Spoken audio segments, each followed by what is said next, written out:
We are in Jersey City, y'all. I have not been here probably since I was like maybe 4 or 5 years old. I don't really remember why I was here. I think I was visiting my friend Eden at the time. Guys, we're in Jersey City. You know, pretty nice in the street. We're super excited to interview Mussab. So yeah, get ready, guys. Our first real congressional interview. We're only going up from here, so we're excited. Mussab is a great dude, really cool, interesting candidate, and honestly, we're just so excited to have the opportunity to have him on the show. So stay tuned. We heard a lot of talk before 2024 about this being the most important election of our lifetime. We heard a lot of talk about losing the country to a fascist regime. But it seems like we have a lot of talk and very little action or courage coming from the politicians in office right now. Except for this guy. Check out his message. Abolish ICE! Choose courage. Mussab seems to have it going on, and we're gonna have a chance to talk to this gentleman. So I'll see you inside, and Z-Span out.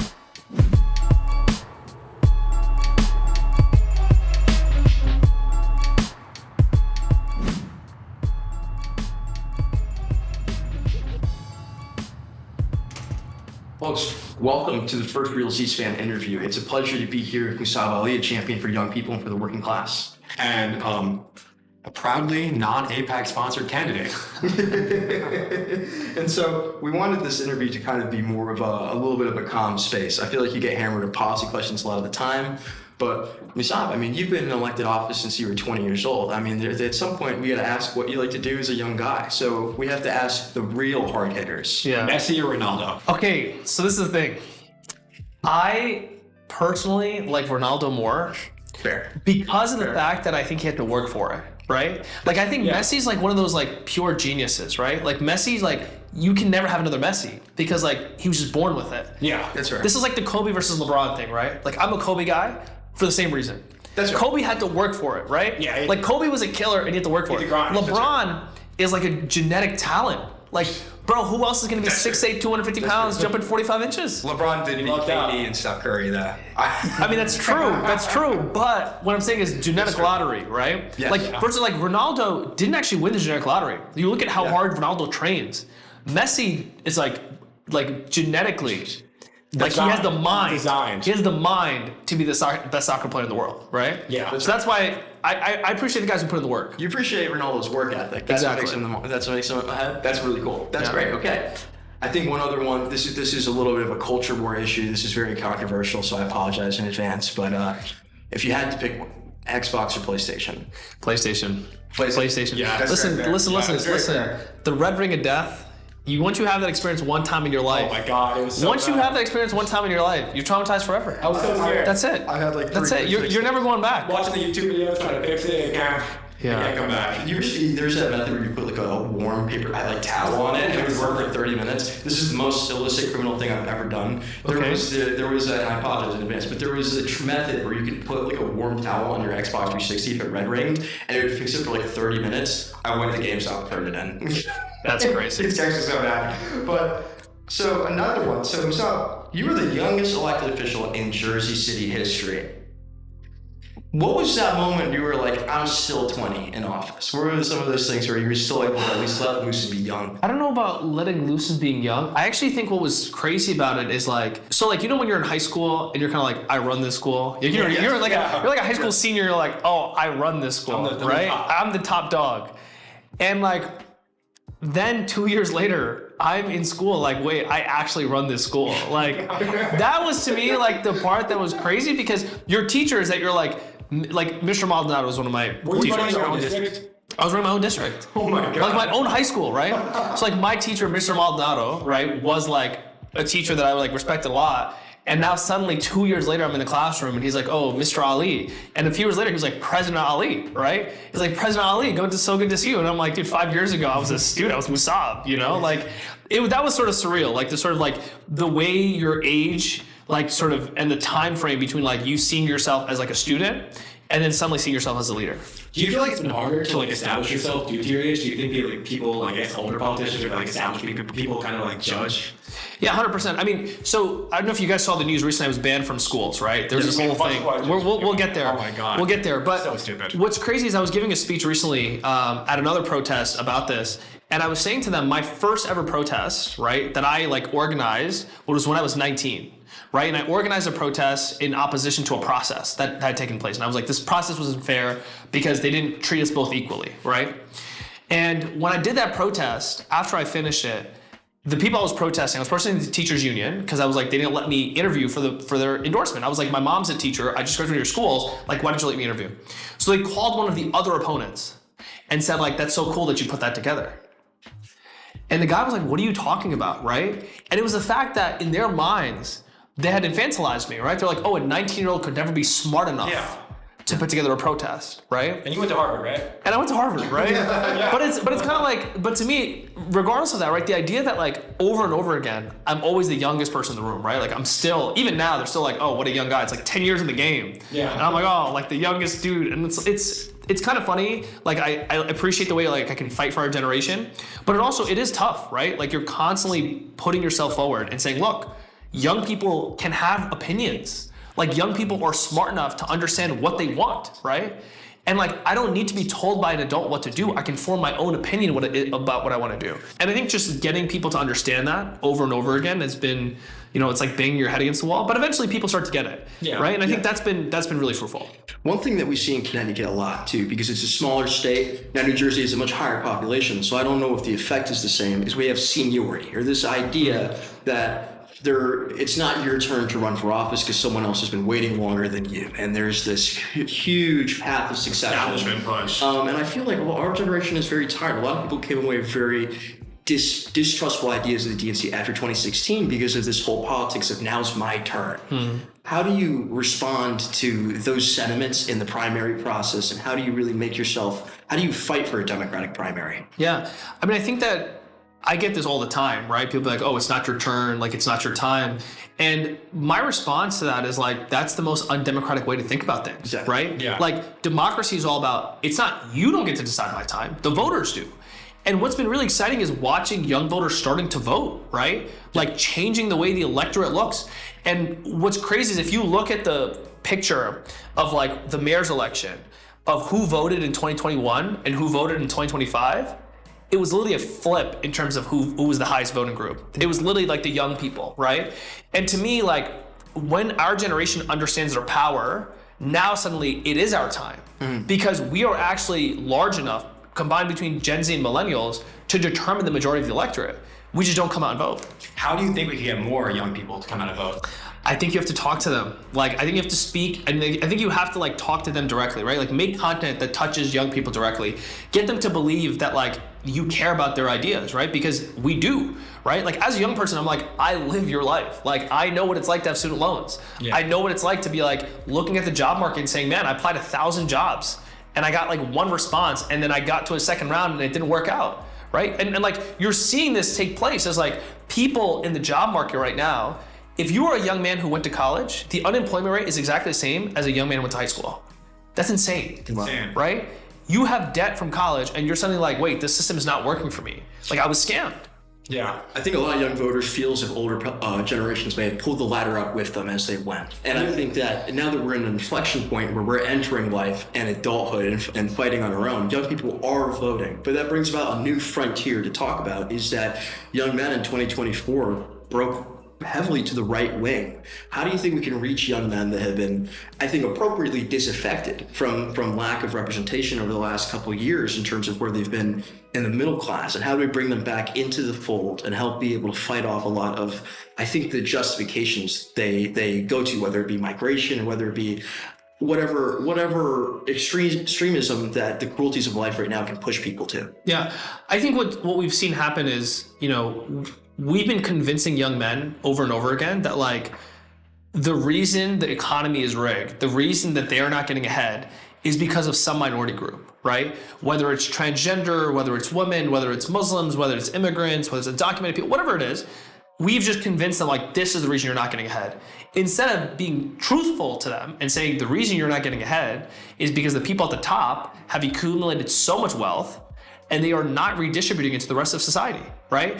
And I think what you're seeing actually, the politicians that have been really successful are politicians that are talking about economic populism, right? Yeah. Like literally saying to people like, hey, this is not working because of the billionaires, because the system is rigged. And like, I feel uniquely positioned in some ways because, I mean, I grew up, right, very middle class. My mom's a teacher, right? My dad's a postal worker. So like, I grew up, saw that life. And then I got access to like the most privileged spaces. Like I was in China in a program sponsored by Steve Schwarzman. Steve Schwarzman is the CEO of Blackstone. Blackstone is the largest private equity fund in the entire world. Like, this is a guy who I think embodies a lot of what's wrong in society. I'll be honest with you. And I had conversations with him where I would say to him, I think one of the biggest problems in this country is our inequality, right? Like the wealth inequality. And he would disagree. He'd be like, no, like this is how the system is designed to work. And it's crazy because I would have so many of my classmates in that space agree with him, right? And say, oh, like that's what I want to aspire to be like. And meanwhile, I'm here thinking about, man, how many more billions does he need, right? Yeah. And then even like Harvard Law School, right? Like at Harvard Law School, most of my classmates were extremely wealthy, extremely wealthy. Forget about like racial diversity, economic diversity barely existed. And now you're in these spaces where, you know, these people don't understand what it's like to be an everyday person. And when these are the people who then have access to get these jobs, get access to get ahead, to them, it's all normalized, right? And so the thing that I've come away with is the idea that privilege pacifies you, right? And so you have these elite spaces where this privilege has really pacified people. And then you have these young men who like do not get access to this privilege. Like just because you're a white man doesn't mean automatically you're gonna get a job. Like that's not how this works. And we see that right now in the numbers. So you're a man, you're saying like, wait, like I don't see my access. And now suddenly you're being radicalized because you're being taught to hate a different group instead of realizing the real problem is the people at the top that have accumulated wealth and continue to do so. And how do you think the current administration contributes to this? I mean, let's be honest, Donald Trump has made billions of dollars, has given out tax cuts to billionaires, right? Has made sure that his wealthy friends are getting ahead. And the big beautiful bill is taking away from who? The poorest people in this country. Like, we literally had a reverse Robin Hood, right? Yeah. Instead of taking money. And the crypto rug pull. Exactly. Crypto and crypto rug pulls. I mean, we're literally saying, instead of taking money from the rich to the poor, we're going to take more money from the poor and give it to the rich. It's insane. It's absolutely insane. It's the same model that we saw from Ronald Reagan as well, too. It seems like every Trickle down. there's a Republican administration that seems to redistribute wealth the other way. Yeah. But one thing that you talked about earlier that's, I think, very interesting is how many of your peers at Harvard came from privileged backgrounds. You got your start in education. And I think that one thing that the administration fundamentally does not understand is that education is an investment in human capital. The more resources we can give to people in any community, regardless of how much we invest in education, we're going to see a dollar return from it. Yeah. And so how do you think we can make education more equitable in a United States that has already banned any form of being able to, use race for admissions in the United States? Yeah. I think what you have to do is really democratize the way we think about education, which is to say, like, why are these elite spaces so elite? It's because their spots are so limited, right? Like, it's because Harvard only accepts 1,600 kids, right? Like, we should have more people getting access to these universities, right? More people should be able to be admitted at places like Harvard. You should democratize the way that people teach at Harvard, right?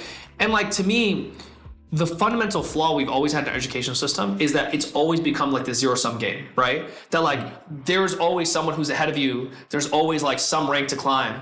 And what's fascinating is like, at places like Harvard, you don't have a GPA, right? So like in my law school, I couldn't tell you my class rank. I have no idea, right? I couldn't tell you my GPA because I didn't have one. We either passed classes or we failed classes. And like that system of learning is totally different than like a system where you're like, okay, I need a 98 because my friend got a 96. And if I want to get to that one spot at Harvard, I need to be a little bit ahead of him, right? And so I think we need to change the way we think about education and really be investing in like teaching people to love learning, right? Instead of teaching to this test. Like the only reason I think I am where I am is because from a young age, my mom like taught me to learn, like love learning, right? And so like I love to read, I love to learn about things. Even now, like every time I can like learn about a different topic, I love to like dive in. Yeah. But otherwise, like I don't see that it's like, oh, because I had this like academic pursuit of like what is the most privileged thing that I could do. And how do you think the dissolvement of the Department of Education is going to affect against education in the future for all youth? I mean, I think what's most dangerous is especially the Title I funding that they're planning to take away. Thankfully, this last year, like it wasn't cut, but Title I funding literally goes to the poorest people. Like the poorest kids get this money that's additionally added to like help with like wraparound services, right?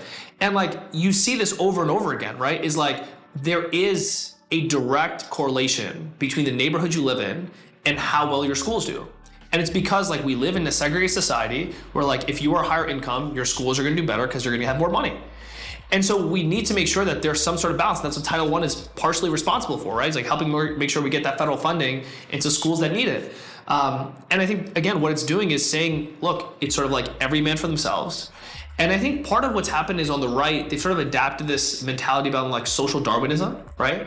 So this concept that like, you know, it's like the rich and the powerful are going to get ahead and everyone else is going to get left behind. And I think we just need to change that model, right? Like, I hate to say like noblesse oblige, this idea of like nobility taking care of everyone, but I do think there should be this larger model around like mutual aid and the idea that like if you are privileged and if you are successful and if you have the capacity to help others, you have a responsibility to do so. I mean, I think about my story all the time, right? Which is like, man, I graduated from law school, could have made more money than both my parents combined, right? I still have student loans to this day. And I think about like, man, I was so fortunate, right? Like I went to college for free. I got scholarships for law school. I got scholarships for my master's program. Even then I still have loans, right? Despite all of that. But I'm like, if someone like me with that much privilege can't choose public service, who can, right? Yeah. Because you have all these, and like it bothers me sometimes, some of my classmates are extremely wealthy backgrounds. Like I mentioned, they come from extreme wealth.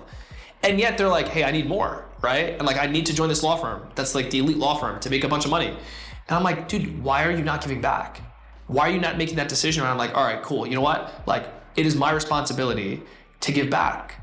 What you said earlier, I think, says a lot about the integrity of your journey so far in politics. Having sat in the classroom that you became president of later on shows that you managed to go off to the greatest universities. You went to the Harvard of China and came back and went to your community to go to work. And I think that in terms of your accomplishments on the school board, besides making sure that there's actually clean water, which seems like a beginner issue, is there an accomplishment that you think that you're proudest of, something that you'd like to bring into Congress, or something that you'd like to make a model for the rest of the country? I think the biggest model, to be honest, is participatory budgeting. Like, I love that concept of democratizing where money goes, because it also gets people to start to think about, oh wait, my lawmaker is not just someone I like because they're vibes. My lawmaker determines where my money's going, right? So like when we started participatory budgeting, I remember I used to go, I went to every high school and I would go to the students and I would say, how much money is in the school board budget, right? And like, I didn't know this number, obviously, when I was 17 or 18, but most of the teachers don't even know, right? Parents don't know this number. And so I would say to the kids, I was like, how much money is in their budget? Kids would be like, $100,000, $1 million, $2 million. And I was like, our budget is $814 million. Now it's more than $1 billion, right? But like when a kid starts to understand that concept, suddenly they're like, oh wait, voting is really important because the person I vote in determines where this $800 million is going, right? And I think the more we can get participatory budgeting to exist, even if people are not participating at really high levels, just getting to understand the concept of like, hey, you can vote where the money goes. And guess what? When you're not voting where the money goes, the majority of the time, your lawmakers are determining where the money goes, right? And so I think the more that we can expand participatory budgeting, getting people to be involved, getting people to vote at younger ages, like just expanding the way democracy works. So there has been recent polling that shows that among young people around like age like 16 through 21, somewhere around there, there's around an 80%, I guess, reported distrust in the government. What do you plan on doing in your campaign to win the young people back? I mean, I think what's interesting is the worst level of distrust is at the federal level. And then you have slightly more trust at the state level, and then slightly more trust at the local level. It's about 10 points that it increases at each level. And that's because people can actually feel like they're in touch with their local representatives, right? Like you can see your mayor walking down the street, you're like, I trust him a little bit more than my congressman who like I never see, right? I think the thing is it's all about being accessible, right? Like how accessible can I be? How much can you feel authenticity, right? Like I would never turn off my comments on Instagram, right? Like there are hate comments on my Instagram, I leave them there. I don't delete them, right? Because to me, it's a matter of like, I want to be able to have a conversation. I want people to feel like they're being seen, right? It's like a public forum. But I'm also like, how much can I like, you know, have conversations where I'm like directly talking to young people, right? Having town halls, having like, you know, like live Instagram live meetings, right? Like what are ways that I can like reach people to make them feel like I'm one of them, and also like being approachable on the street. Like I'll be honest with you, I mean, even today, right? Like we're having this parade. And like what I love about the way we built our campaign is that people don't feel like they can't approach me, right? Like they don't feel like, oh my God, this guy's like above me. Yeah. They're kind of like, hey, Mussab, like, and I just walk in the street in high school all the time. Like we're like, oh my God, Mussab, like how are you, right? But to me, it's that concept that like they feel like I'm a part of their community, right? They don't feel like I'm this like 2 too big for them kind of guy. They're like, hey, this is like our friend. This is a guy who's fighting for what we believe in. Do you think if you were an out-of-district millionaire buying an apartment here for 3 months before the deadline, you'd be able to have that sense of community? Probably not. Look, I mean, here's the other thing too, right? Like, I do think like this concept, like when you grow up with a lot of money, like you also just don't understand everyday people's lives, right? Like you just don't understand like what struggle looks like, right? Like when you have had to struggle yourself and you understand like the basic thing around like dignity for people, right? Like, bro, I have seen politicians who like will not shake the hands of some people, right? Because they just feel like that person's unclean. And I'm like, I don't think you understand the fact that they are even extending their hand to you. You should honestly be honored that that person feels a connection to you and says, this person can relate to my struggle, that I am struggling. And I see myself, my struggles being embodied by this person. And to me, like, that's how we feel, right? People from all different backgrounds will like feel a sense of like being able to come up to us and say, hey, like, I support you, or like I voted for you, or like, you know, we know who you are. And to me, like that is really powerful because it's not that they're doing this because I've like paid them to do it. They're doing this because they authentically feel like this guy is fighting for what I believe in. And what would you say you're fighting for in this campaign? Dude, we're fighting for everyday people. We're fighting for people that are not bought and paid for by corporations, by billionaires, or taking money from special interests like AIPAC. Do you think that establishment politicians would have a different definition of public service from you? What's fascinating in this campaign is I think in some ways, my opponent and I are running the same campaign, which is to say, he is saying, if you are happy with the status quo, you should vote for me. And I'm like, if you're happy with the status quo, you should vote for him. But if you're not happy with the status quo, you should vote for me, right? And I think the problem is like the establishment doesn't understand why people are so freaking angry. And like, it's the Democrats and the Republicans, both. I mean, Democrats' favorability is still lower than Republicans. Even though people are like more Democrats to like be in leadership, favorability of the Democratic Party is still atrocious. Yeah. Still atrocious, right? And people just don't trust our party, right? They see them as sellouts. They see them as, you know, corporate bought and paid for. And I just think like this is the big problem we have with that, with the way that our country's moving right now. I would say Gen Z's generation, we haven't caught many breaks. We were born in the Iraq War and we got to live through 2 Trump administrations. And now we're where we are now. The Iran War. The Iran War, which is on the path as well too. Full circle. I really war, depending on who you ask, right? It's not a war, depending on who you ask. It's not a war, but Pete Hegseth can go out and say, we're at war. And one of the bigger things that's happened during our lifetime is us learning about Citizens United, how that's changed the U.S. political system. Do you think it is possible, as a politician, to take $1 million from a donor and not be biased in some way? I think that every single special interest group, right, every single one of them has a bias. Every single one has a tilt. Every single one has something that they want, right? Now, do I think that politicians can change their minds? Yes, right? But I think for the most part, what happens is these politicians look at these special interests and say, okay, I won because of them, and so I owe my career to them, right? And I see that even at the local level, right? Like I see politicians who like get elected because of certain developers and say, okay, like I have to be developer friendly because that's just who votes for me or who elects me and who like pays for my bills. And I think that the problem is like they don't understand that the power really belongs not in these few like very wealthy people, but in the masses. Because like the way democracy is supposed to work is the masses elect you because the masses trust you. And then like, yeah, are a couple people gonna be pissed off with their decisions sometimes? Absolutely. I'm like all the time, like when I was in public office, I would tell people like, listen, I'm not gonna make everyone happy, but you know that I'm fighting for what I believe in. I'm not doing something because someone paid for me to say it, right? Yeah. And do you think, I guess AIPAC funding has contributed to, I guess, especially in youth, a distrust in the government? I think that the biggest problem we have with AIPAC is that Israel for a long time has been a bipartisan issue. And I think, you know, we always knew, I think as young people, like, you know, growing up, I always felt like Republicans were extremely pro-Israel. But like the fact that Democrats were extremely pro-Israel, they're silent about it, and then the Gaza war happened, right? The genocide that took place. Mm-hmm. Like we watched that take place, and we were being gaslit over and over again in silence. Dude, I spoke up. I mean, you can look at my tweet, like October 15th, like a week after October 7th. I have a tweet that's out there where I'm like, look, I will condemn Hamas, right? I'm a brown person, like I get it. I have to condemn Muslims everywhere, right? I'll condemn Hamas. Where are my Jewish friends condemning Israel for killing innocent civilians in their name. Because again, right, like this is my biggest issue. And I've said this to rabbis directly. I think the biggest contributor to anti-Semitism is Netanyahu. I fully agree. As a Jewish person, I feel like Israel purposely tries to make as much anti-Semitism as possible to try to instill fear in the Jewish community, to force them to believe that they need a homeland to be safe. Yeah. It's the Zionist entity just creating absolute propaganda. And making again, every Jewish person unsafe. Yeah, I mean, the biggest problem again, right? Because like what happens is like people who are less informed think that Israel does represent, right? Because Israel keeps saying, look, we represent the Jewish people. We represent the Jewish people. So less informed people think, oh, like this is what Jewish people stand for. Jewish people stand for killing innocent civilians, for shooting babies in their skulls, right? And so like when you've seen that live streamed over and over again, there are people who create a bias. And like I try all the time, right? Whenever I see anti-Semitism, I call it out, right? And we had an incident that took place in Jersey City where like, you know, extremely anti-Semitic comment from an elected official. There were only 2 of us on the board who called it out, but like I knew it was important to do that. But at the same time, right? Like as young people, we watched this genocide take place. We watched Biden say over and over again, right? That he was doing everything in his power, that he was on the precipice of a ceasefire, right? And then Kamala Harris gets in, and instead of acknowledging these protesters who are talking about uncommitted movement and saying, listen, like, you cannot continue to fund this, they silence them. To your point, right? They're like, hey, look, you're not invited to the DNC.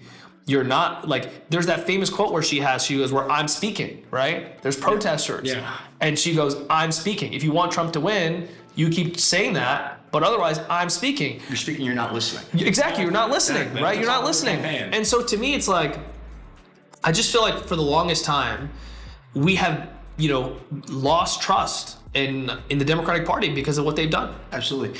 I saw students with my own eyes getting body slammed by police in front of me at the encampment that we had at the University of Connecticut. 50 state troopers came, all with rifles. They also pushed a disabled kid out of his wheelchair onto the ground, and he had to file a police report. Yes. It got so bad we had about, I think, an organization called the Yukon 13 of students that were indicted because of their use of their First Amendment right to organize and protest. And I will say, I think anti-Semitism is an enormous issue right now. We face it on a daily basis in our comments. But I wish that organizations like the ADL were more focused on calling out people like Nick Fuentes and the President Donald Trump, who has used the term Shiloh on a stage. He used the actual Jewish slur on stage and act like he's a representative. And I wish they would condemn Elon Musk using a Roman salute instead of trying to paint politicians like Zohran Mamdani, who's worked tirelessly to address anti-Semitism. He's done more for anti-Semitism than any of those people. And painting him like some kind of anti-Semite for his political views, which are quite nuanced. Yeah.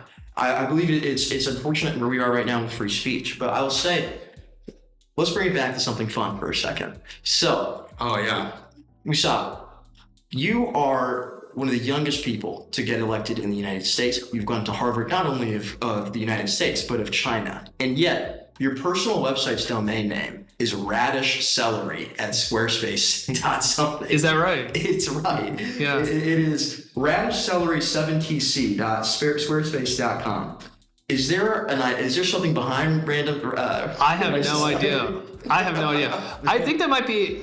I'm actually trying to think about this because maybe it's the domain name got expired on GoDaddy. Oh. We gotta check it. We gotta look We into also that. saw, we have to ask, you did surgery on a pregnant rat? Yes. How? Yes. How did that go? I used to do it every week. It wasn't just once. It was many times. Many times. It's actually crazy. So basically, when I was a sophomore in college, right? I guess I was a junior. So I did college in 3 years. So I was kind of like, I don't know which year you call your skip one, right? Your first one or whatever. Yeah. I used to work in a lab in the morning. So 5 a.m. I would go to the lab and I'd pick up this, what we call E16 pups, right? So that means the rat was 16 days pregnant, okay? Mm-hmm. And then you'd euthanize the rat, cut it open, you take the little embryos out, and then from the embryos, we only wanted a part of their brain. So now imagine I was under a microscope, it's like this big. So I'm under a microscope, cut it open, then I take the tiny little brain out. And then I switch the microscope lens to be even smaller. Then from within that, right, I just wanted a certain part of the brain. And that is the cells that we would culture. Oh my God. So literally I was doing these surgeries and remember, these rats are not pregnant with just one pup. There's like 10, 15 pups. So I would take like 10, 15 pups, do surgery on every single one of them and then culture those cells. And then we were doing some testing on like traumatic head injuries basically, right? So testing like, is there a way that we could strengthen neurons? So like if there was a concussion, like is there a way CTE? like prevent CTE kind of stuff. So Mussab, you went from having surgery on pregnant rats to going to Harvard Law to becoming an elected member in Jersey City to beating cancer. Yeah. Is there something you're bad at? That's a good question. Look, I think whatever I put my mind to, I think I kind of like, I kind of have this like radical belief that like, look, we're gonna get through it. Like, I'll be honest with you, even with cancer, right? Like, bro, I was diagnosed with cancer and I was like, nah, we're gonna beat this. You know, like I just had that belief, like we're gonna get through this, right? We're gonna have to like get to the other side. The craziest part about the cancer story is like, the most unbelievable part, right, is obviously like being diagnosed super young is kind of crazy. Like not knowing it was stage 4 is kind of crazy. But I get diagnosed. A week after my diagnosis, I'm like thinking about my summer internship. Okay. You continued working, right? Sorry? You continued working. I continued working. Yeah. But I'm like, where am I gonna intern this summer? Okay. There's like a crazy thought, right? Like, obviously I'm like, yeah, I'm beating this, right? I was like, that's it. I'm beating this. Where am I working this summer? So originally I was supposed to work at the ACLU of New Jersey, but if anyone's like seen people go through cancer treatment, you actually get worse before you get better, right? Yeah. So what happens is like through chemotherapy, the residual amount of chemo in your body keeps going up until your last treatment. So basically I knew my summer, I was gonna have the most chemo inside my body. And so I was like, I can't work at the ACLU, like this is just not gonna work, like circumstances, whatever. So I get into the hospital. A week later, that hospital comes to Harvard Law School and is like, we're looking for one intern, okay? I don't tell them, and I get the job. Now that summer, so I start chemo in February. That summer, I start working at the hospital, 14th floor chemotherapy, 24th floor legal office. At that point, they know, right? Because like, it's obvious on my face. But here's the craziest part about this story. And honestly, this feels like a fairy tale, right? If I wrote this in a book, people would be like, that's so corny. Like, this is not real. I buy the book. My last day of chemotherapy was also my last day of work. That's crazy how that synced up. Think about that. I start chemo all the way in February. No idea that I'm gonna be working in this hospital. I work in this hospital. And then my last day, it's just like I ring the bell and I'm done with the hospital. You had the Mamba mentality. Like Yeah. actually, I can see why you're a Kobe guy. Do you mind me asking, this is too personal, but Yeah. what were, when you first knew and they first told you it was stage 4, what were the odds you were facing? Was it gonna be, were they giving you positive news or? So I think it was somewhere around 50-50. So traditionally Hodgkin's is actually very curable, right? So the traditional like Hodgkin's, even at stage 4, like can be curable. The issue that I had, and again, this is like totally on me, is like, I say this to young people all the time, is like, if you think you're sick, like please go get checked out. I was one of those people that like, I mean, I had a cough, right? Like I'm not thinking like, oh, like I'm gonna die, right? Yeah. This is COVID era. Yeah. I'm like, yo, I got long COVID, right? Like I'm just coughing a lot because of COVID. And then I wasn't eating, but I was like, I'm not eating because I'm stressed, right? Like I'm the president of the school board, I'm at Harvard Law School, like of course I'm not eating, like I have all this work to do. Yeah. And so when they found it, they were like, dude, this is like really bad. They were like, we have to put you on a clinical trial. Because they were like, if we give you the traditional treatment, you will be back here in 6 months. And so they basically were like, let's put you on this clinical trial and then like, we'll see what happens. And like, we got lucky. Things worked out. God bless, God bless. And so you also flew from Beijing to Jersey City for your internship multiple times. I'm assuming it's a 20-hour grueling flight. How was that? What do you think is the worst thing you ate on an airplane? Worst thing I ate? I don't eat on airplanes, man. I try to just like raw just dog locked it. into the 20 hours? I like No raw airplane dog it. food? No airplane food. Are you one of those guys that doesn't do headphones and just tries to like experience? No. I've seen those guys. I'm not raw dogging the flight. I'm not just eyes open, 12 hours, no sleep. No. I actually know. Let me tell you my superpower, okay? My superpower is if a flight is under 4 hours, before the wheels take off, I'm asleep, and as soon as it lands, I wake up. That's my superpower. See, now that is a superpower, okay? The problem that happens if it's longer than 4 hours, I can't do that. So I do sleep as much as I can on these flights, and actually it wasn't 20 hours, it was a direct flight. This used to be so much fun. Wow. It was a direct flight from Newark to Beijing. It was exactly, I think, 12 or 13 hours, and the time difference was exactly 12 or 13 hours. So what did that mean? That meant when I flew this way, I would leave at 10 a.m. in Beijing time, I would arrive at 10 a.m. in New York time. That's crazy. And when I would fly that way, I would leave at 10 a.m., right? And I would arrive at 10 a.m. just the next day. Oh my gosh. So like, I didn't have to worry about time. I was just like, all right, I know when I land. It's the same time when I left. So Sounds good. We have another question, and this is going to, at the beginning, definitely concern you. But when we were growing up in high school, one of the first political things that broke out and became kind of this idea from Alex Jones and counterculture is this Pizzagate conspiracy theory that billionaires and politicians were involved in this ring with children. And at the time we were like, this is crazy. There's no way.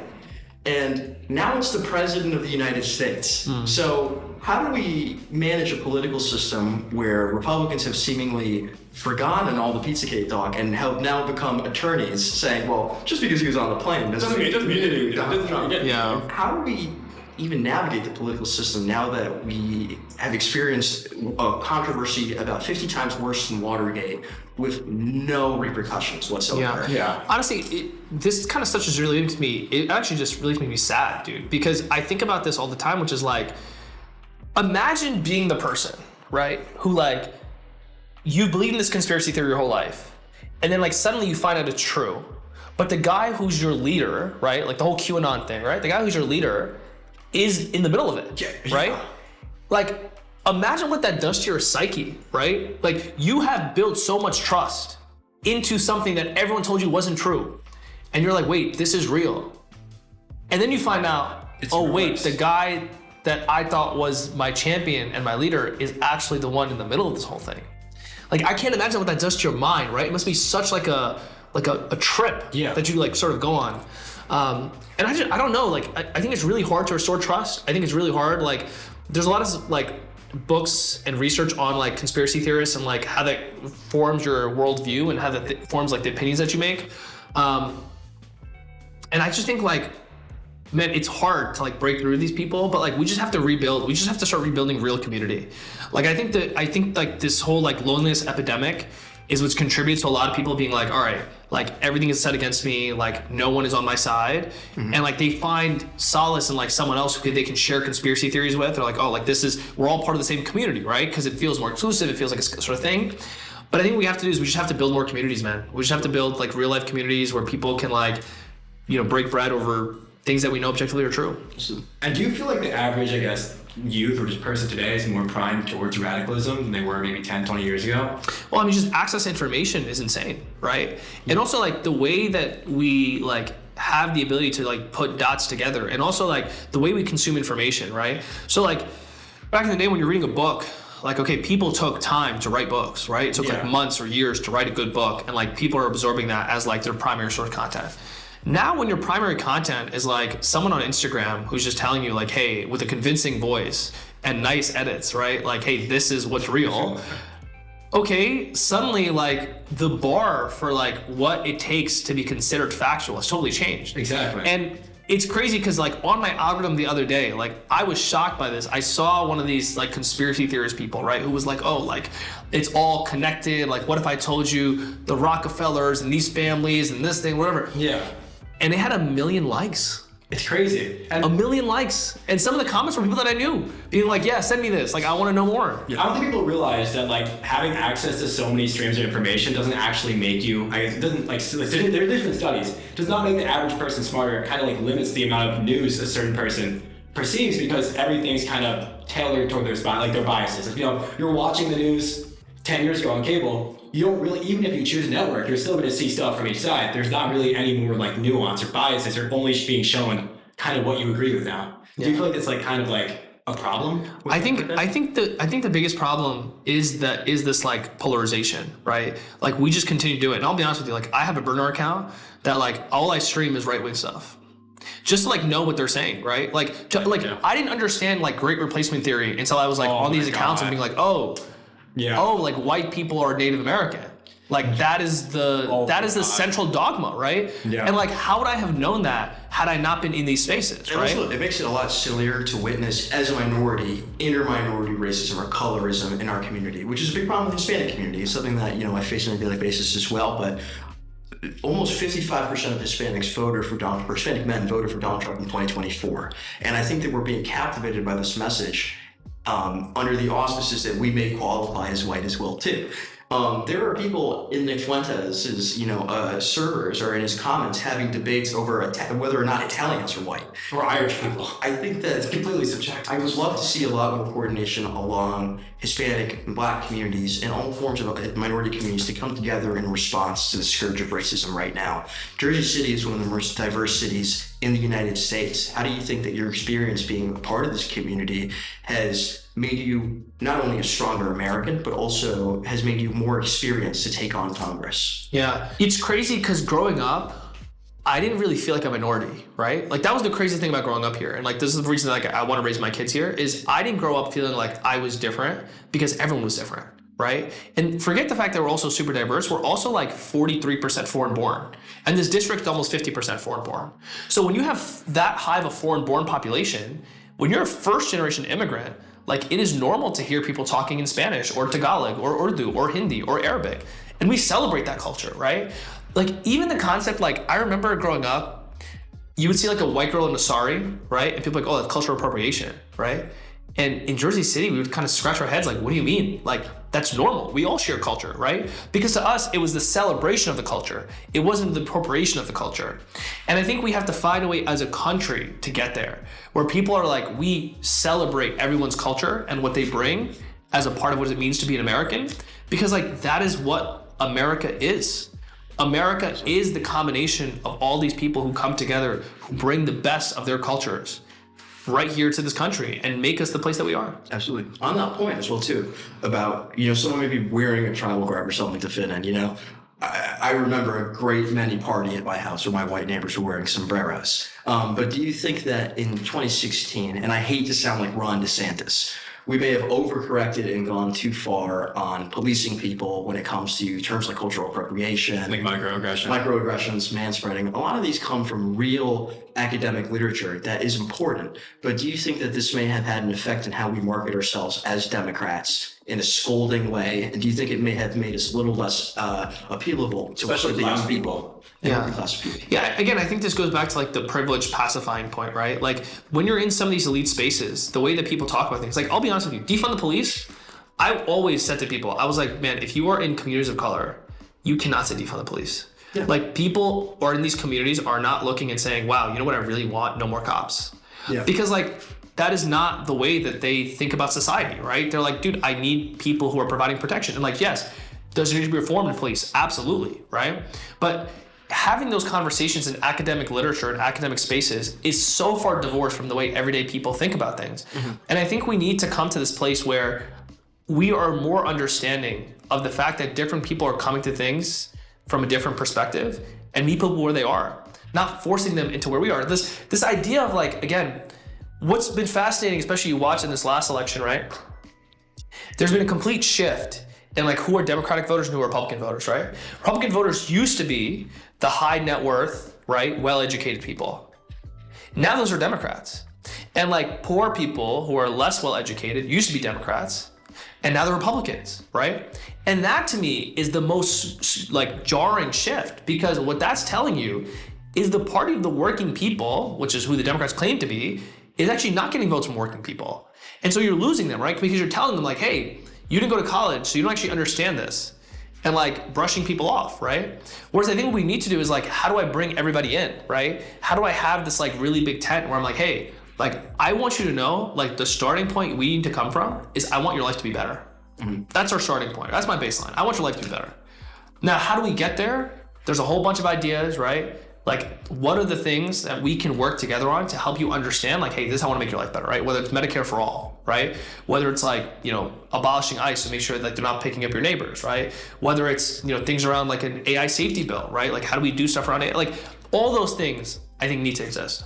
Do you have any thoughts on AI, just as a concept in general? Yeah, the craziest thing about AI is that OpenAI is spending $150 million against any candidate who's talking about AI. So this clip is probably going to cost me like $5 million on my head, but that's okay. That's okay. No, I mean, it's not, I don't think we have to be sorry. I think we actually have to like take into account, like, wait, why is this happening, right? Like, and I think the biggest thing that's happening here is like, we are seeing a massive amounts of job loss.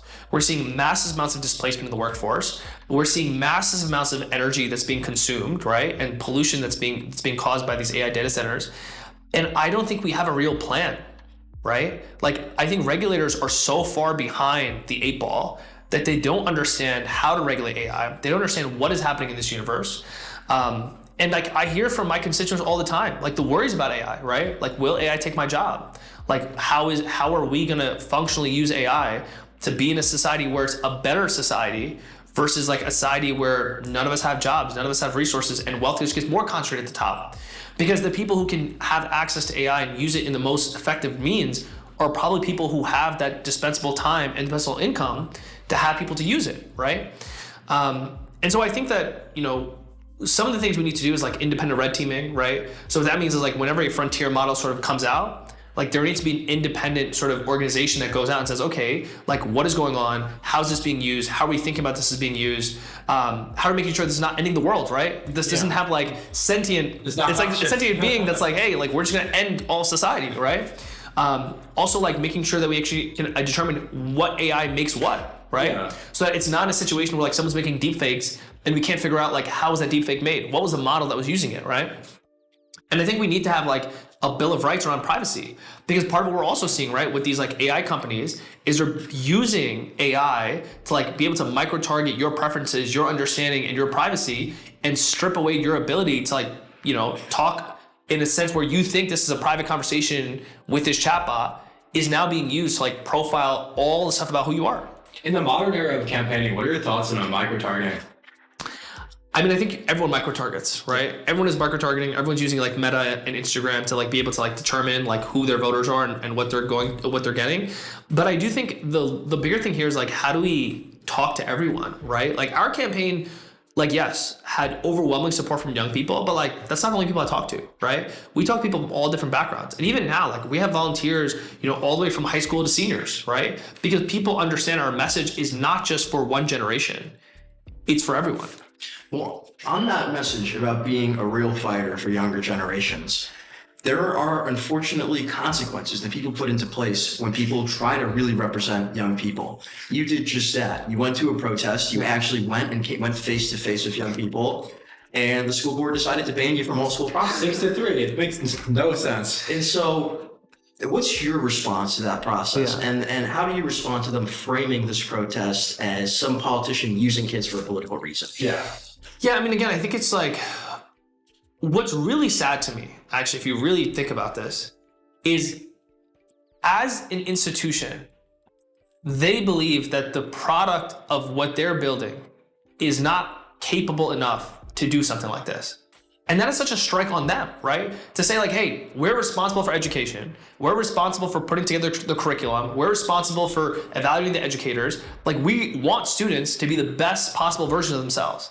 And yet, we ourselves do not believe our students are capable of putting together something like this and having independent thought. Like, what a shame, right? Like, what a shame. I mean, look, it's total BS. We're gonna get overturned in court. There's tons of violations from First Amendment to 14th Amendment to jurisdictional matters. Like, it's a whole like sort of kerfuffle. But to me, I wear it with the badge of pride, right? The idea that like, look, I will always stand for young people and I will fight for young people's ability to participate in the process.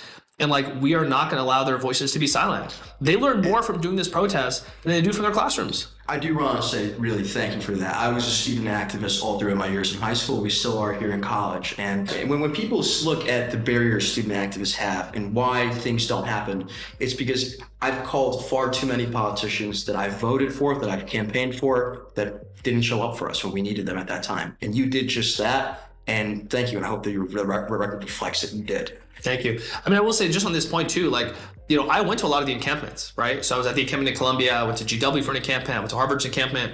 And the craziest thing about this is Menendez also wrote a letter about encampments. He wrote a letter to the Board of Trustees at Columbia and said that you had to disband the encampment or they had to resign from being on the Board of Trustees, right? So like, that is the kind of person I'm up against, right? Where when we are fighting for student free speech and stepping up and being banned, my opponent is writing letters to the Board of Trustees at Columbia and saying, hey, disband these students' protests, otherwise you should resign. And how much has your opponent received from the AIPAC lobby? Based on Track AIPAC, I think it's more than $1 million in less than 2 terms. And do you believe that affects his campaign? I mean, if you look at his track record, right, over and over again, he is voting for more military aid to Israel. And this is despite the fact that I have had personal conversations with him, right?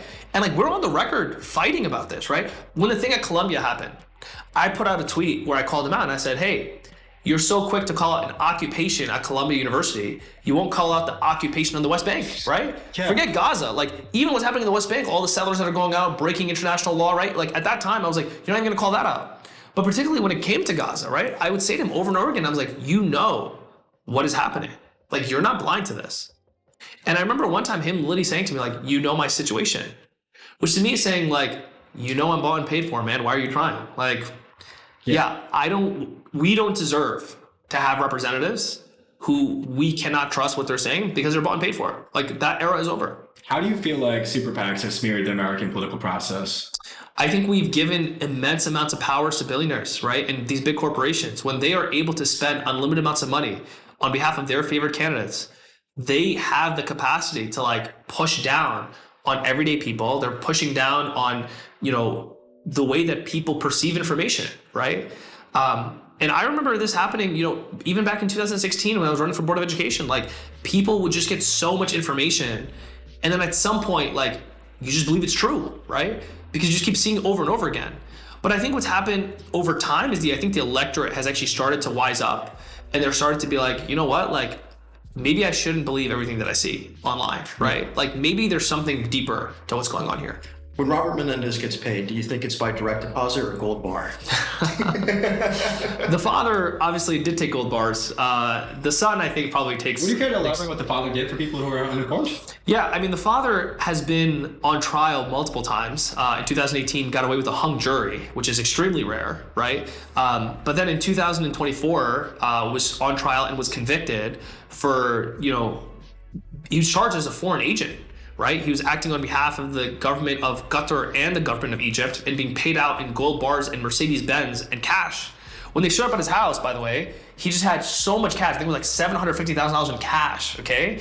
And they said to him, they were like, you have all this cash in gold bars. Like, why do you have it in your home? Like, why don't you have it in a bank account, right? Because obviously, like, the bank account, like, signals would go up, like, hey, you don't make that much money. Where's this money coming from? Yeah. And he literally was like, you know, because of my parents, like how they were in Cuba, I don't trust the bank. I gotta put this money underneath my bed. If I ever and in my jacket. I'll blame it on my grandmother in Puerto Rico. Yeah, he literally was like, yeah, you know, like my dad in Cuba, he didn't trust the bank. The banks failed, so like no banks. This is my money. Like, I'm just gonna throw it underneath my bed. I'm gonna throw it in my jacket. Like, it's insane, dude. It's insane. Mussab, I have a speculative question, but I think it's one that's a little interesting. So, in the United States Congress, your role will partly be one of foreign relations as well, too.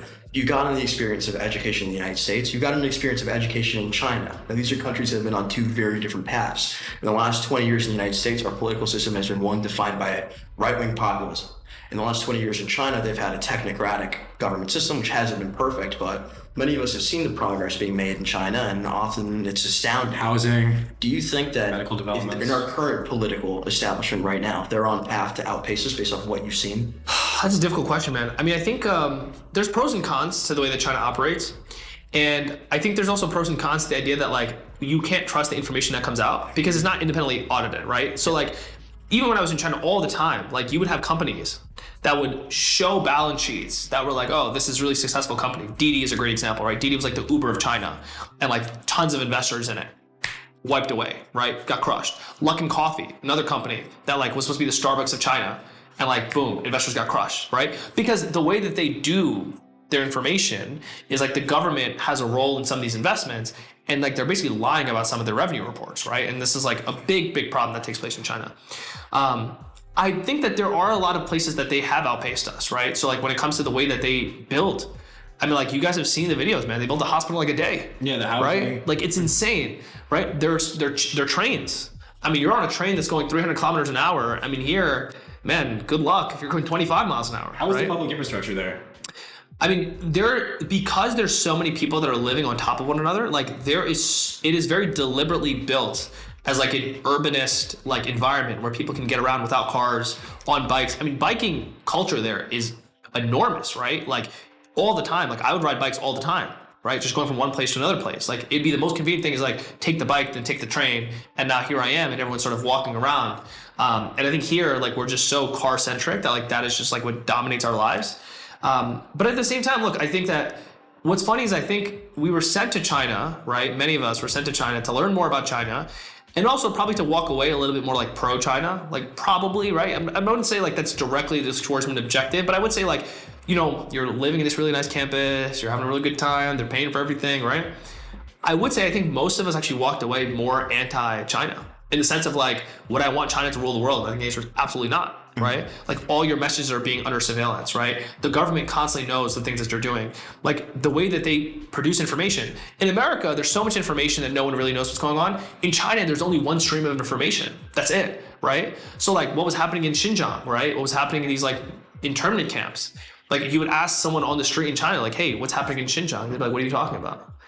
It's kind of dystopian, right? Because like in America, you'd be like, if there was a concentration camp in one part of America, we would all know about it, right? We would all be like, it'd be on the news, people would talk about it.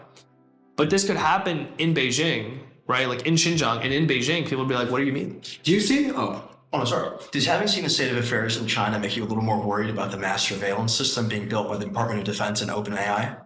I think that they have built a perfect model that we are copying, right? And I think that what's really dangerous is like, again, in China, like those sort of rights don't exist.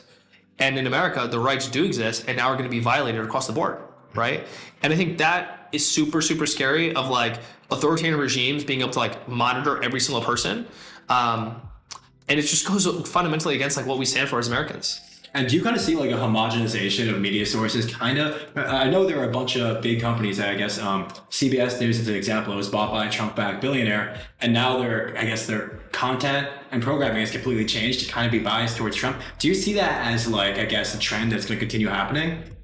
I think we're definitely seeing that happen in the US. I think what's amazing is like stuff like you guys are doing, right? Like having independent media, right? Having people Well, having people who are like, hey, these are folks that I trust, right? And I trust them because I see the way that they're talking about issues. I see the way that they're being critical. I see the kinds of folks that they're inviting on their podcast, right? Like, I think what's really fascinating is you can see this like a case study, right? Is Washington Post used to have a reporter, and I'm forgetting his name now, but like Washington Post used to have a reporter on Instagram who like really grew like their page massively. And then they had like a break, right? So like Washington Post kept doing their Instagram and he built his own platform. His platform, I think, is like triple the size now of Washington Post. And so for our generation, brands have sort of flipped, right? Which is like previous generations would say, okay, this guy is a really good writer because he writes for the New York Times. Our generation goes, the New York Times must be a really good paper because this guy writes for them, right? Yeah. We trust the individual over the brand. And like that fundamental shift in psychology, I think has completely reshaped the way that people are thinking about how we trust what organizations exist, right? And so like even, and I say this even in politics, right? Like people used to say to me like, oh, the most important thing you do is like get this endorsement, get that endorsement. And I say to them like, endorsements don't mean much anymore, right? Like people want to know the person. Yeah. They want to know you, right? It's not about who supports you. It's about you. And we saw that in New Jersey. New Jersey's 11th race. The candidate who had the most endorsements got 4th place, right? Despite the fact that like the governor had endorsed him. Yeah. Most people had endorsed him. Like that candidate did not win. And so I think there's this fundamental reckoning that's happening. I mean, Cuomo got way more endorsements than Mamdani did. But Mamdani still won, right? And again, it has a lot to do with the way I think our generation is looking at politics, which is like, it's not about these validators. It's about like, how do I think about you as an individual? Do you feel like our generation is more involved in politics or less involved than the last generation? I still think millennials have an edge over us. I'll be honest. Like I think Gen Z still has some way to go. But I'm hopeful, right? Like I start to see young people start to be more involved. What's fascinating is like in our campaign, we're running for mayor. I had parents who would message me, who would say like, I've never voted before, right? But my child talks about you so much that like I want to get involved, right? Or like I care about this process. Thank you for doing that, by the way. Yeah, but to me it's like it's not me really. It's the person. It's the 12-year-old or 13-year-old or the 15-year-old who's like, hey, like we should care about this, right? Like fundamentally, there is something that will happen whether my candidate wins or loses. Yeah. And I think like that sort of process, like happening now. I mean, there's a long-term impact of that because our generation, once you get involved, once you start voting, that's like a habit for a lifetime. It's one of the best expressions of the American dream for students, young people of all walks of life, being able to be excited about change in their political system. And we're glad to have candidates that will be able to do that. And so on something earlier as well, too, you mentioned Zohran Mamdani. Many times you've been called the Zohran Mamdani of New Jersey. A lot of these comparisons have been made. Do you find them flattering? Do you think it's reductive to the work that you're doing here? And is it more complicated? I think it's a bit of both, right? Like, obviously it's flattering. I think Zohran is a once-in-a-generation communicator. I think he has immense riz. Like, the guy... Crazy riz, right? Like, you see the things about his aura. Like, yes, we all see that, right? So it's flattering to, like, even have that comparison. But I think on the other hand, like, there is just a fundamental difference in, like, our backgrounds, right? And, like, who we are as people, right? Like, he has a very different lived experience than my lived experience. And I think that those pathways have shaped us, like, both arrive at, like, you know, more populist politics and thinking about being very progressive and thinking about, like, how we want to shape society. But I do think, like, you are a function of, like, how you grew up, right? And, like, having my background and, like, my experiences and what I've went through, I think gives me a certain perspective that I think is different from the perspective that he has from his background. Not to say, like, one is better than the other, but just to say, like, I think we do have a different worldview. There are certain biases to growing up in wealth. Yeah.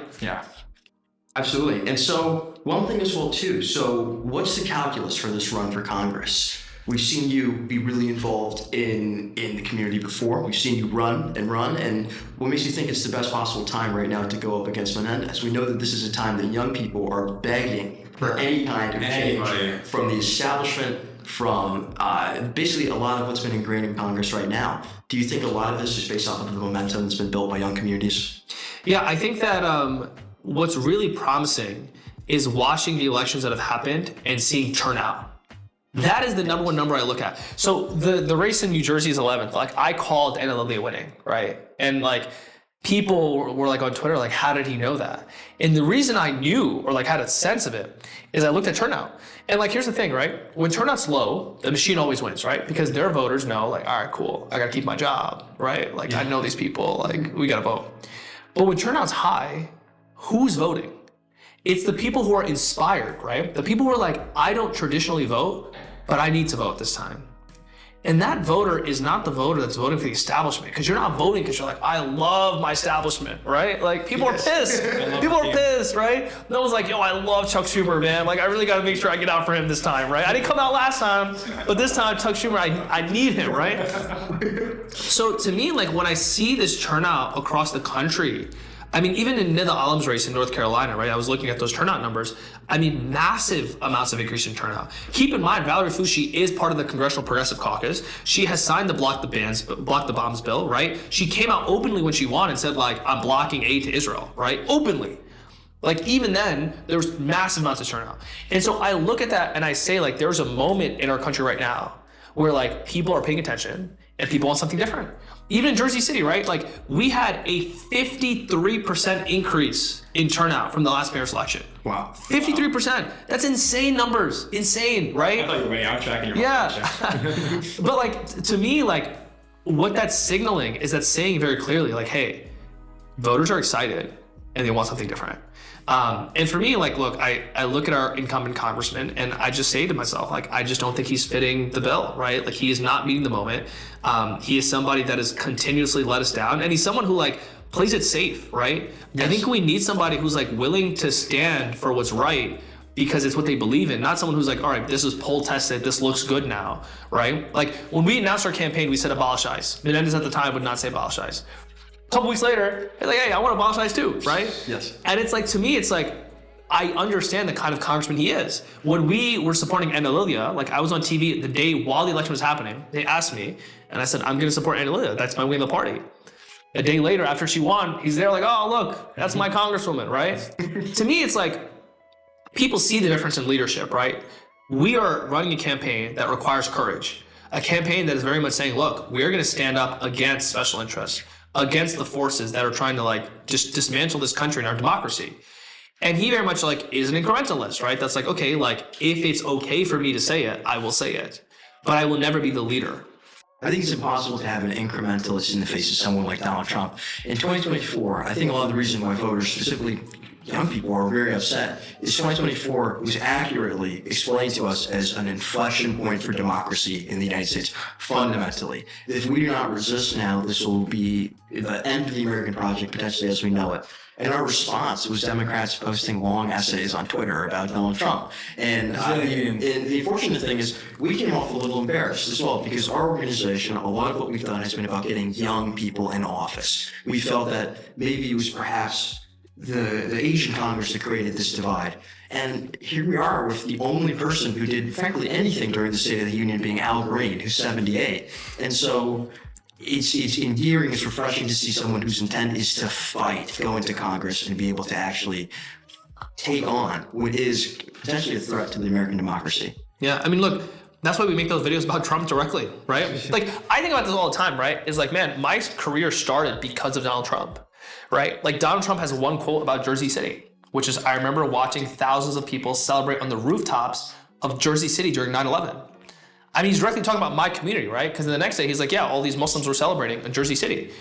And to now full circle be in a position where like I can take that message 10 years later and go down to Washington, D.C. and be like, dude, you're a liar.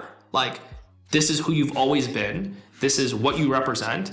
And the American people need to come and see, like, we need people who are authentic, who are fighters, who are going to say, look, enough is enough. Like, enough with these lies, enough with this person getting away with whatever they want. That was an inflection point for me, specifically in 2016, the elevator speech. I was I believe in 2016, I was about 12.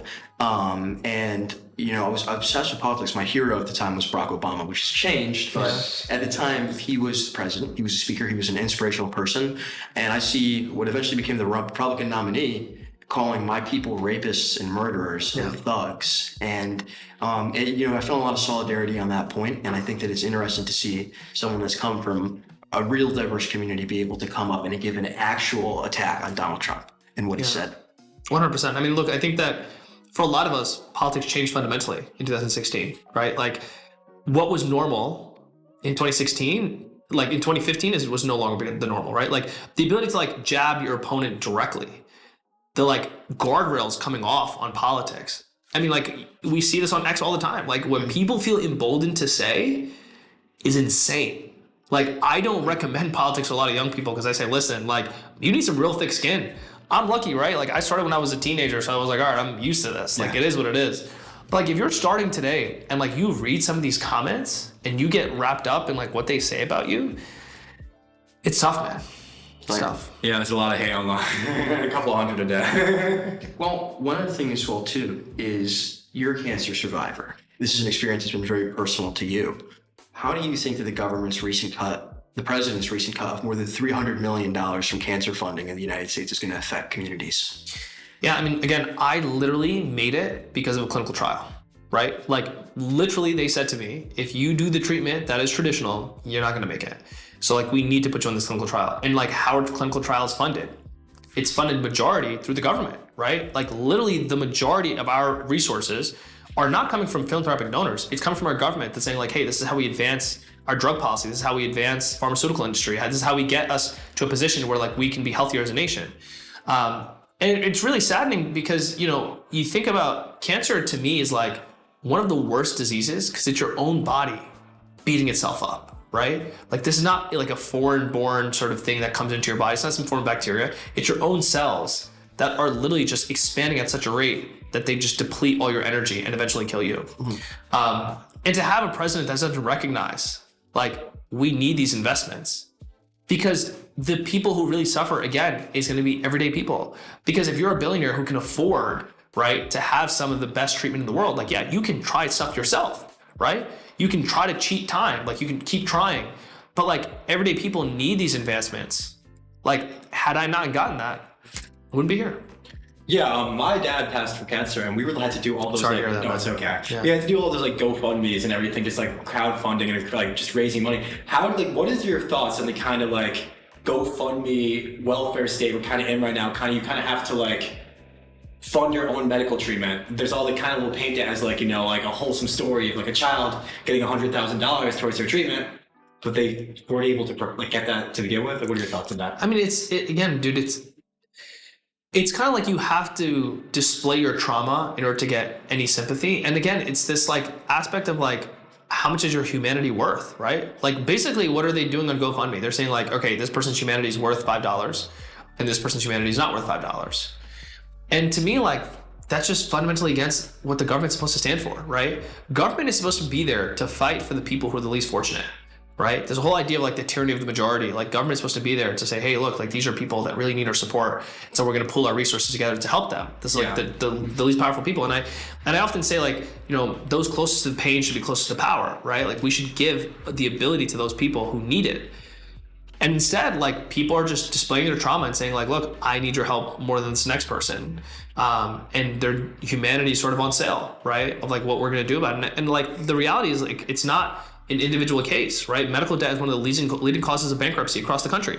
And like, we can have Medicare for all. Most industrial countries around the world have it, right? I was with a news anchor this week who was like, Medicare for all, yeah, far left policy position. Far left. I'm like, far left. Middle. She was like, this is not very popular. I'm like, this is extremely popular. Everywhere else, right? it is. Like everywhere in the world, this is extremely popular. People love this, and we can afford to do it, right? It's just the fact that we have these corporations and these special interests that refuse to allow lawmakers to actually make it happen. How would you, like, I guess, propose we do that? Like, what would your, I guess, goal? Like, what would your plan towards achieving universal healthcare be? Yeah, I think the way you have to do it, to be honest, is it can't be like overnight. Like, I would love that, and I think a lot of presidents over time have like tried this from all the way back from Truman, right? But I think the way to do it is like you have to start moving it down, right? And like you have to move it down every couple of years. So you have to, so right now it's at 65. You move down to 55. Then you move down to 45. Then you move down to 35. Then you move down to 25, right? And like by doing that process, like what you're doing is you're allowing the system to sort of catch up where everyone can sort of be on this healthcare system, and we can sort of like map out the trajectory of the cost basis, right? Because I think the problem is like people, especially lawmakers, again, because they're such incrementalists, right? Overnight change is really hard for them to absorb, right? They're like, I can't do that. Like I can't function with that. But if you can be like, hey, don't worry, it's not everybody, right? Just 10 more years, right? Boom. 10 more years, 10 more years, 10 more years. Then you could, if you do that over the course of like 5 to 6 years, we can get there, right? But I think it's just a matter of, again, having that political courage, right? Being able to say like, we can dream bigger. I think so much of these campaigns, what I think about is like, America used to be this country where we used to think about dreaming big, right? Putting a man on the moon, right? Solving world hunger, right? Making the best vaccines in the world. Like America used to have this concept of like, we have American exceptionalism. Like we are the best country in the world. That's who we are. And over time, we've just lost this idea, right? Like instead of being like, oh, we're the country that can provide high-speed rail, we just live with the rail system that we have and we see the rest of the world ahead of us. When you think about healthcare, right? We see the rest of the world having better health outcomes and we just accept the fact that our healthcare system is broken. And I think fundamentally, we need to get to a place where Americans are starting to believe in that dream, right? That this American dream about being amazing and exceptional is real. That like we too can advance what it means to be the best in the world at something. And I think that until we get there, like, I think all of our politicians are failing us, right? Because I used to think about this in our campaign, and I saw this a lot with, the Zohran campaign, right? The idea like, people would see our platforms and what we were fighting for and saying like, wow, that's possible? Like government can do that? And it's like, yeah, government can do that for you. And people would like be unwilling to believe it, right? This is why that anchor was like, oh, this is far left, right? She even told me like tax the rich. Like what a far left thing. Lawmakers haven't been able to do it. I'm like, yeah, people can't imagine that. People can't imagine that for the first time, we can actually regulate the people at the top instead of giving all our resources to them.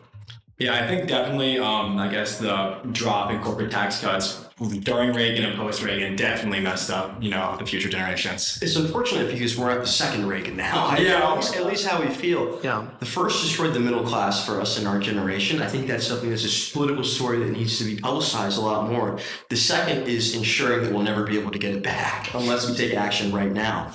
It's unfortunate how corrupt this administration has been, from raising nearly $315 million in a cryptocurrency whose donors we barely know, to pardoning $500 billion in financial fraud just from random financial donors, and some of them actually had dinners with him paid for like millions of dollars. Do you think the Democratic Party needs to embrace more authenticity to be able to faithfully counter Donald Trump's administration? And do you think candidates who have taken multiple millions of dollars from special interest groups will ever be able to do that?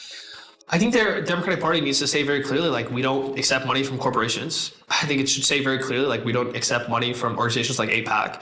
And I think what they don't realize is that there's massive amounts of grassroots money that exists out there if they are willing to do that, right? That every people will be like, hey, you know what? I respect that this guy is not taking money from corporations. I'm going to invest $5 in him. I'll invest $10 in him, right? And like, if we did that platform and we went that way, as opposed to the way that we're going right now, you're fundamentally changing the way this country works, man. And like, over and over and over again, like the left has been screaming that like we need to do this. But what's sad is like even the Progressive Caucus, right, is like kind of a misnomer. You got a ton of people in the Progressive Caucus who take money from corporations, take money from AIPAC, right? And so I think there needs to be real rules that are put in place of like, this is what it means as a party. This is where we're advancing. But when the same corporations are funding both parties, what do you expect? Yeah, I actually just, because you had just covered educated background, not specifically in the subject, but what are your thoughts just on the current Iran war? I mean, dude, I think it's an illegal war, right? I think that it only benefits Israel. I think it only benefits Netanyahu. I think it only benefits the military-industrial complex. I think it only benefits billionaires who are spending money on these stocks, on these weapons, right? Like, no one wants this war. No one wants to go to war with Iran. And I think fundamentally, like, what I worry about is the amount of ground troops that we're going to have to send to Iran. Like, this is not going to be a war that is just going to be fought like through airplanes, right? Like, this very much will be a ground war. And that means American troops will be deployed. And you think about all the people that are going to lose their lives for what? I mean, America has admitted that there was no imminent threat to the US from Iran. We admit that, right? Like, and so what we're saying is we have sort of outsourced our foreign policy to the state of Israel and Netanyahu. And at the same time, Trump is basically saying like, yeah, you got to pardon Netanyahu, right? You got to pardon him, allow him to focus on this war, allow him to do whatever he wants to do. And at the same time, on the back end of this, you have Miriam Adelson, right, who we know is like one of the largest sponsors of AIPAC, one of the largest sponsors of pushing Israeli policy forward, saying to Trump like, hey, if you continue to do what you do, I'll give you $250 million to run for a third term. Like, what kind of world are we living in, man? Like, this is 100% where the bottom 90% of the country have no impact on our policies. People don't care. Okay. So do you feel like there's a future where we could, I guess, pivot away from AIPAC funding? And how do you feel like we could get to a point where the American establishment isn't being, I guess, tainted by constant AIPAC funding? So Democrats, at least in primaries, right? The Democratic Party can say no more super PACs. We can say that, right? Like, the party could actually put laws into place that says, look, we do not want outside money influencing primary elections. Do you think they can function in their current state without super PACs? They can, right? They can. Like, we can raise hard dollars and like put it into accounts. What's crazy in this mayor's race, right? Like, we didn't have super PACs. Like, there were barely super PACs that played. Like, yeah, the limits were very high and like people raised a ton of money, but like super PACs were not a part of that process. And so I think there is a world where you can work without super PACs. And I think that billionaires would hate it because it gives them less influence. But ultimately, like, we need people who are accountable, right, to everyday people. And like, that is what the people crave. And so like, when someone gives you $5 and they live in your district, that voter is going to tell his friends like, hey, please, like, we got to vote for this person because he's fighting for us. Versus like when you are getting $1 million from someone who lives in Utah, like, people here don't care about that. They just see your track record. Do you think Zohran's, I guess, campaign has kind of created a shift in young people towards more, like retail politics? I think it had created a shift in the sense of like believing it's possible to win, right? Because I'll say this, like, I think Zohran's campaign, like, there were a lot of really inspirational campaigns that we've seen over the years. I think his was exceptional, right? But I think especially the fact that he won, because I think about the reality, which is like, imagine the world where Zohran loses. In that world, like, we say, wow, this guy had everything and we still couldn't do it. Yeah. But for him to have won gives hope to say, hey, you know what? Maybe there is a future that's possible where we aren't relying on the corporations, where the billionaires can't buy these elections, right? Despite all the money that they pour in, the guy who's fighting for the people can still win. Yeah. I think that's changed. Absolutely. And with that sentiment as well, what do you think is one thing the Democratic Party fundamentally misunderstands about whether it be young men or young voters in general? I think the party fundamentally misunderstands like how to actually talk to them.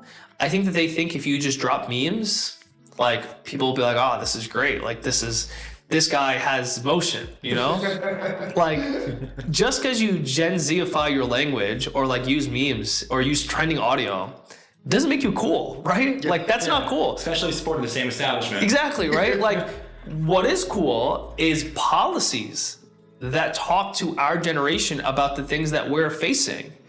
That's cool, right? When you say, hey, we're gonna cancel student debt. When you say like, hey, like, we're gonna find ways for you to be able to buy homes. We're gonna find a way for you to be able to afford your rent. We're gonna find a way for you to be able to afford your groceries. We're gonna find a way for you to actually like, you know, have a life with dignity, right? That's cool. I wanna be part of that. But if you're just gonna like, you know, drop another meme and say like, you know, I don't know, get on some show and think that that is what's gonna make you more authentic, like that's not how that works. Yeah, I don't think a singular, you know, all caps Gavin Newsom tweet is going to do anything good for us anytime soon. Listen, one thing I'll say about Gavin Newsom, he knows how to read a poll, right? Yeah. He knows how to read a poll, right? Like he was on, I think he was on Ben Shapiro. He was with Ben Shapiro. So like, oh, like I'm not sure if it's genocide. Now he's like, hey, Israel's an apartheid state. You know, like he gets it. He gets it. I'll take it. He gets it. Yeah. I will take it. I was impressed. I saw it like 2 days ago. I thought I was reading fake news. I'm like, didn't he? I'm like, what? And I guess he changed up. He wants to win. He sees the polling, man. You saw the DNC autopsy, that kind of like show. Of course. Yeah. I mean, of what course. are your thoughts on? Well, I mean, again, I don't think it comes as a surprise, right? Like anyone who was like on the ground was like, yeah, bro, they're not getting votes for this Gaza thing. Like, and I'll be honest, even myself, right? Like, look, in the end, did I vote for Kamala Harris? I did, right? But it was really tough. It was really tough. Yeah. And like here in a very dark blue county, I barely saw a Kamala sign. I barely saw someone being like super excited to vote for Kamala Harris, right? And I think like that says something to you, right? When people are not willing to like put their signs up, like reach out and say, I'm super excited about this movement, it's a signal, right? That like there's a lack of enthusiasm, that there's voters who are like, I don't know about this, right? Do you think that the Democratic Party struggles from a little bit, and it could be the Republicans as well, but do you think that we struggle from a little bit of an undemocratic primary structure? I know that one of my first political awakenings was being very angry in 2016 when Bernie Sanders lost the primary election. But I feel like we see a lot of, not interference, but additional obstacles and barriers for leftist candidates that we don't see for establishment and moderate candidates, especially in 2024, especially after the genocide in Gaza. Well, I mean, look, in 2016, like, yeah, there was a super delegate process, which really sucked. And then in 2020, I mean, it was Obama, right? Yeah. Obama called everyone and said, look, everyone's dropping out. You're endorsing Joe Biden. It is what it is. And even then, Bernie could have won. So I think, look, clearly there is an incentive to maintain the status quo.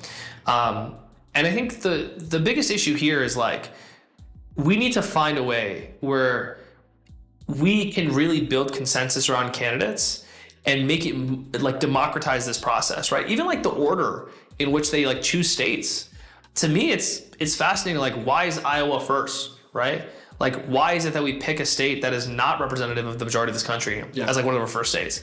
Why are we choosing some other like more establishment states as like other parts of this electorate, right? First, moving the lineup in 2020 to give Joe Biden an advantage in South Carolina. Exactly, right? So to me, it's like, you know, people get sick and tired of things that they know are rigged, right? Like, if I know his game is rigged, like, why am I playing in it, right? Like, I don't want to play a rigged game, right? Like, we didn't actually participate in the Essex County Convention for the line, like in this election, because I know it's rigged, right? Like, I know who they're going to vote for. I know it's going to be Menendez. And so I'm like, why do I even participate, right? Like, why be part of it? Versus like, again, going to the people is just more important. Yeah, and do you think there is like, do you think there's any possibility towards a shift away from the corporate establishment in the Democratic Party? I think, again, it comes back to funding, right? It all comes back down to money. Like, these politicians just believe, like, more money wins the election, right? Yeah. And what's crazy is, like, Kamala had more money. Like, despite all the billionaires who were funding Trump, we actually had more money on the Democratic side, and we still lost. So, like, what does that tell you, right? And I think, like, again, Mamdani was outspent 5-1, still won. Yeah. Right? And Lilia in her race, like, raised way less money than some of her opponents. Still won. Things are changing because voters are waking up. And I think social media in some ways has become a great equalizer, right? People can just like look on these candidates and say, okay, like, this guy's pretty boring, like, doesn't seem very fun. This guy seems a lot more interesting. Or like, this woman is like, you know, seems to be speaking about values. So do you think the Democratic Party should push towards like a more like individual approach, kind of like everyone gives $5 instead of, you know, like $1 billion to some random man? Like, yeah.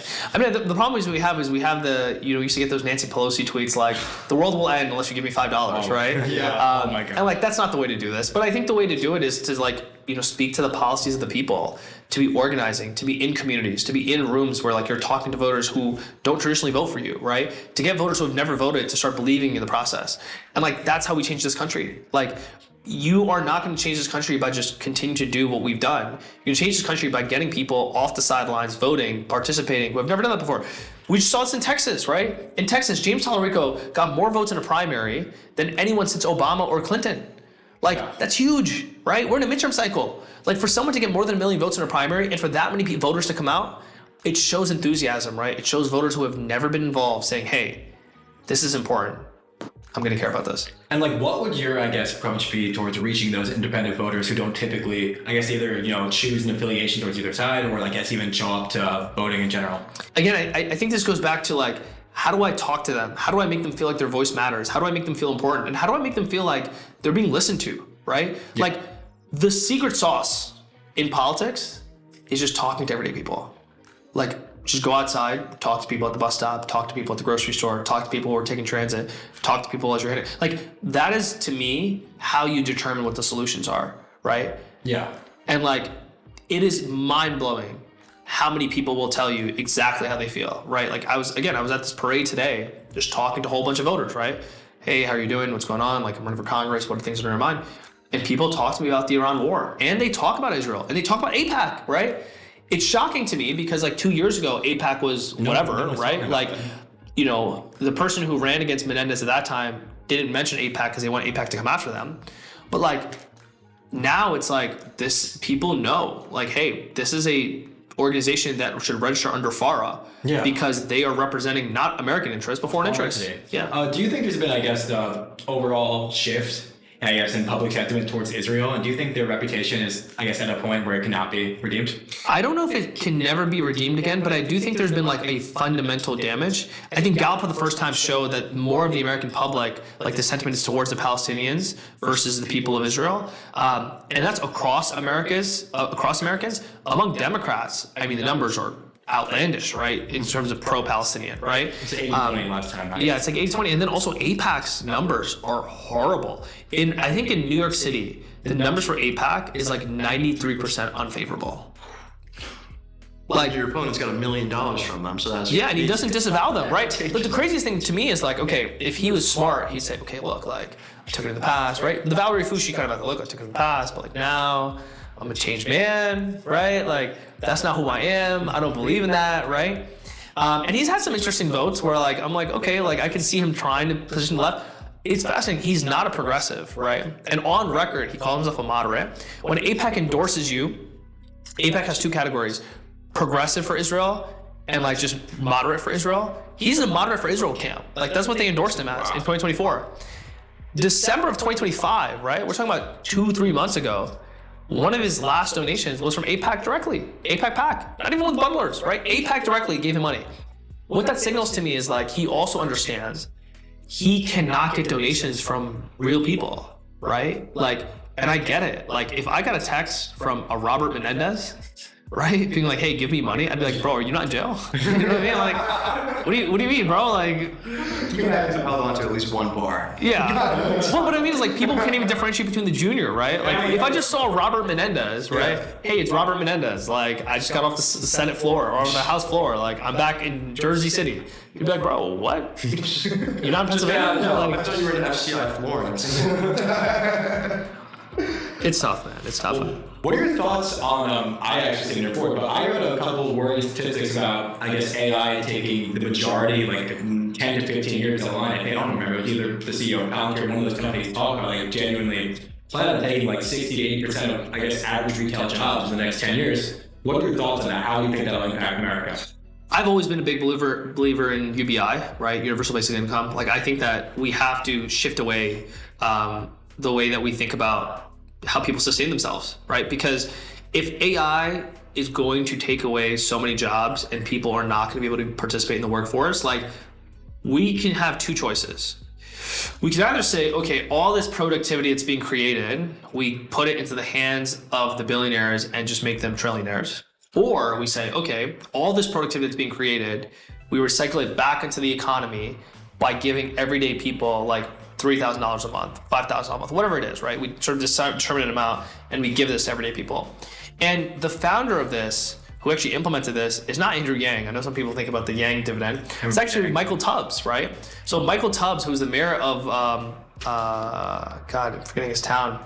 The mayor of Stockton, California. So Michael Tubbs, the mayor of Stockton, California, he was the first person to actually do UBI, right? So he comes in, by the way, for the generational point, Michael Tubbs became the mayor when he was 26 of a town of about 300,000 people. That's no laughing matter, right?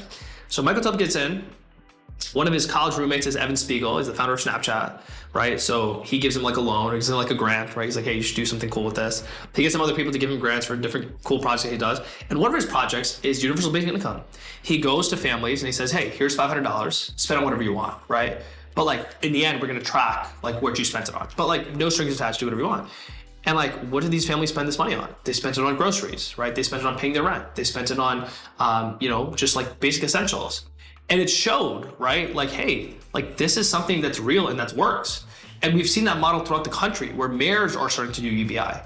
But if we are gonna get to a situation where like, again, all this productivity exists, where people don't need to work these jobs. And like, to me, in some ways, like it's good if people don't have to work these jobs because like, hey, you're restoring people the ability to have free time. But the only way that free time is worthwhile is if we give them a certain floor. And the problem I have is that America has been so averse to that, right? Like this idea of like a social safety net in a lot of European countries, right?